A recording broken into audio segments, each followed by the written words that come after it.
Dinhi sa ato, naipahigayan ng mga kalihukan ng mga supporters ni kanhi Presidente Rodrigo Duterte.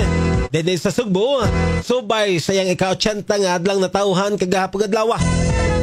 Usan ini ang kalihukan nga gipagunahan sa hakbang maisog Cebu. Then gihimo ang simple apan makahuluganon nga programa sa pasilong sa Paraiso dito sa siyudad sa Mandaue. Ugot nga gipanawagan nila nga ibalik na din sa Pilipinas ang kanhi Presidente. Gawa sa programa nga gihimo, doon ay mga performances nga gihimo og mga video messages nga gipakita sama sa anak sa kanhi Presidente nga si Davao City Mayor Baste Duterte. Kasagaran sa mga nitambong nagsulob og green ug puti nga mga t-shirt nga doon ay marka nga bring him home. Ang mga mitambong sa aktibidad di pirma usab og bring home manifesto. Then gisuwat nila ang ilang mga birthday wishes para sa kanhi Presidente.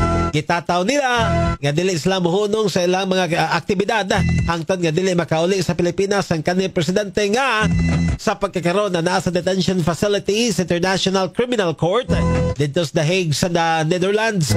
Matod sa grupo, tungod kay suod ang kanhi Presidente sa mga bata, nanghatag sila og mga pagkaon sa mga bata dito sa pasilong sa Paraiso. Morning Cebu!